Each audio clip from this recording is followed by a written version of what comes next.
तो hello guys, welcome to our channel. आशा करता हूँ आप सभी अच्छे होंगे, अपना ख्याल रख रहे होंगे। आई होप आप सभी के पेपर बहुत ही अच्छे हो रहे होंगे। टारगेट हम लोगों को 22 प्लस का रखना है, तो उसी हिसाब से आपको तैयारी करनी है। तो आज हम लोग जनरल मैनेजमेंट के कुछ इंपॉर्टेंट क्वेश्चन देखने वाले हैं जो आपके एग्जाम के लिए बहुत इंपॉर्टेंट होने वाले हैं। तो चलिए बिना किसी देरी के स्टार्ट करते हैं। तो सबसे पहला हमारा क्वेश्चन है, बालक किसी कार्य को अपनी इच्छा से करता है तो वह कौन सी प्रेरणा होगी। अगर बालक जो है अभी प्रेरणा से अपना काम कर रहा है, अपनी इच्छा से अच्छा काम कर रहा है, तो उसकी सकारात्मक प्रेरणा हम लोग कहेंगे। उसके बाद अभिप्रेरणा मतलब मोटिवेशन तो वही काम करने का, लेकिन कैसा है, सकारात्मक मोटिवेशन है, पॉजिटिव मोटिवेशन है। आपको कितने स्टाफ की ज़रूरत है और क्या उन आवश्यकताओं की पूर्ति के लिए स्वतंत्र ठेकेदारों या भाड़े पर कर्मचारियों की सेवा लेने की ज़रूरत है, इसकी पूर्ति कौन करेगा।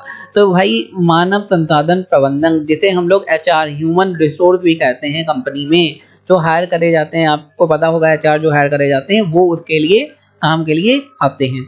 आगे देखते हैं, राजनीतिक चुनौती मानव प्रबंधन की किस प्रकार की चुनौती है। तो राजनीतिक चुनौती जो है वो बाहरी चुनौती है, हमारे मानव संसाधन प्रबंधन की बाहरी चुनौती है। सिंपल सी बात है, राजनीतिक चुनौती जो है, किसी कंपनी ने एक अभिनेता को अपने उत्पाद के प्रचार के लिए चुनना किस प्रक्रिया का भाग है, वो है विपणन। विपणन माने क्या होता है, मैंने बताया मार्केटिंग। अगर आप किसी अभिनेता को चुन रहे हैं, किसी और सेलिब्रिटी को चुन रहे हैं, तो जाहिर सी बात वो पैसा लेगा, लेकिन आपकी मार्केटिंग हो जाएगी। जैसे हम लोग ऐड देखते हैं, एक मशीन को खरीदा जाना किस प्रकार का व्यय है। तो भाई पूंजी का व्यय है, पैसे अगर आपको देने पड़ेंगे, अगर आप पैसे देंगे तो आप चीज़ खरीद सकते हैं। सिंपल सी बात है। नेतृत्व का विशेषक सिद्धांत क्या है, कि नेताओं के जन्मजात लक्षण से संबंधित है। भाई जो नेता होता है, आपने देखा होगा बचपन से ही वो इस टाइप का होता है कि उसे नेतृत्व करने आता है और बाद में वो वही नेतृत्व करके आगे बढ़ जाता है। जैसे कंपनी में मैनेजर जो बनता है, उसे भी आपने देखा होगा कि काफ़ी तेज तर्रा इंसान होता है। तो इसी हिसाब से हम लोग देखते हैं। आगे देखते हैं, जब पुस्तकों के एक ही सेट में बैंक खाता रखा जाता है तो यह क्या कहलाता है।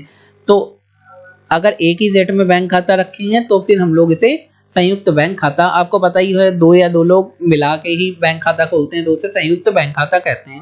किसी ठहराव के अभाव में साझेदार लाभ हानि किस प्रकार बांटेंगे।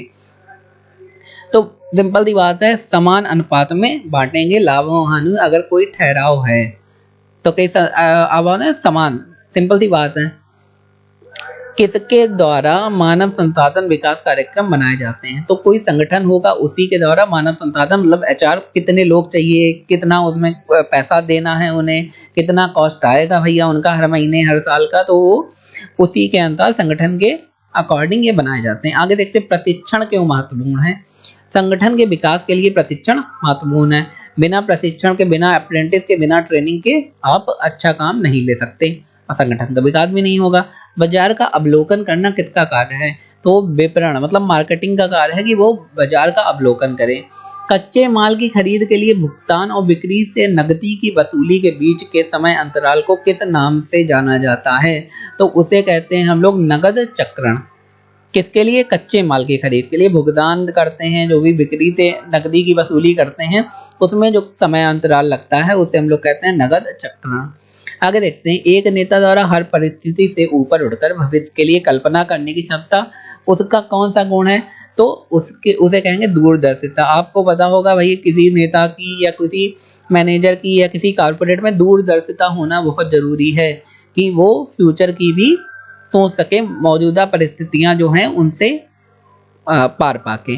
भारतीय साझेदारी अधिनियम किस वर्ष पारित हुआ। साझेदारी मतलब एक कंपनी में दो या दो से अधिक लोग हैं, तो ये अधिनियम 1932 में पारित हुआ। आवधिक कर्ज किस प्रकार की देनदारी है। तो वो दीर्घकालीन देनदारी को आवधिक कर्ज कहा जाता है, कि काफी लंबे टाइम के लिए ले लिया।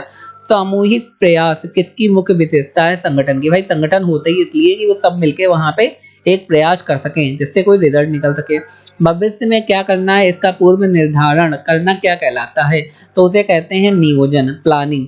सिंपल सी बात है, जो भी नियोजन होता है वो भविष्य के लिए ही होता है, कि भाई इन फ्यूचर हम लोग क्या करने वाले हैं, उसी के लिए हम लोग प्लान करते हैं, उसी के लिए हम लोग प्लान बनाते हैं। उससे डिसाइड होता है कि भाई फ्यूचर में कंपनी को कौन सी दिशा में ले जाना है और कैसा कंपनी करेगी। जैसे अभी पूछा गया था ह्यूमन रिसोर्स के बारे में, वो भी नियोजन या प्लानिंग के अंतर्गत एक संगठन का काम होता है, एक संगठन करता है। नियोजन का उद्देश्य निश्चित है या अनिश्चित। तो नियोजन का जो उद्देश्य होता है वो निश्चित होता है। भाई कंपनी का एम क्या होता है, एक कंपनी का एम होता है एक टारगेट अचीव कर लेना। तो वो संगठन जो होता है वो नियोजन करता है कि भाई इतने लोग लगेंगे, इतना कॉस्ट आएगा, इतना मटेरियल चाहिए और इतना प्रॉफिट हमें इससे अर्न करना है इतने टाइम में। तो एक निश्चित टारगेट है। ESOP का संबंध किससे है, इसका भी मानव संसाधन प्रबंधन से है, मैनेजमेंट से है। संगठन को सत्ता का औपचारिक ढांचा किसने कहा है, तो वो लूथर बुलिक ने कहा है कि संगठन जो है वो सत्ता का औपचारिक ढांचा है। वस्तु या सेवा के उपभोग में इकाई वृद्धि करने पर प्राप्त होने वाले लाभ को क्या कहेंगे। वस्तु या सेवा के उपभोग, सेवा का भी उपभोग किया जा सकता है, वस्तु का भी उपयोग किया जाता है। जैसे आपके यहाँ कोई काम करने आता है तो उपभोग में इकाई वृद्धि करने पर प्राप्त होने वाले लाभ, अगर उसमें इकाई भी वृद्धि कर दिया जाए तो उसमें जो भी लाभ प्राप्त होता है उसे क्या कहा जाता है, वस्तु या सेवा की सीमांत उपयोगिता। आगे देखते हैं प्रबंधकों द्वारा सर्वोत्तम विकल्प का चुनाव करना क्या कहलाता है, तो उसे कहते हैं निर्णयन। अगर प्रबंधक जो है सबसे अच्छा ही विकल्प चुनेंगे, जाहिर सी बात है।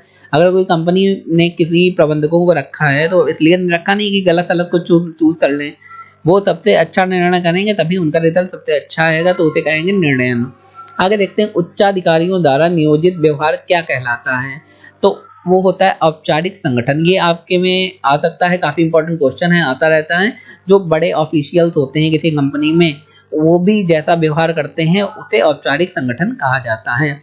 स्टॉक किए गए माल के आकार व प्रतिशत की विशिष्टता को कौन दर्शाता है, इन्वेंटरी। आपने काफी बार नाम सुना होगा, इन्वेंटरी में कितना माल है, इन्वेंटरी में क्या है, तो भाई उसमें माल कितना है, कितना सामान रखा है और कितना इन फ्यूचर नीड होगा, वो आपको इन्वेंटरी में मिल जाएगा। वहाँ पे डेटा भी रखा जाता है। नेतृत्व की पुरानी विचारधारा नेता के विषय में क्या कहती है, कि नेता जन्म लेते ही तैयार नहीं किए जाते, उन्हें टाइम लगता है, उन्हें मेहनत करनी पड़ती है, उन्हें जेल जाना पड़ता है। तो दोस्तों ये थे हमारे जनरल मैनेजमेंट के कुछ इंपॉर्टेंट क्वेश्चन। आई होप आपको वीडियो अच्छा लगा होगा, इन्फॉर्मेटिव लगा होगा। आप हमारे चैनल को लाइक शेयर सब्सक्राइब जरूर कर लें, जिससे आपको बार बार चैनल ढूंढने में दिक्कत ना आए। धन्यवाद।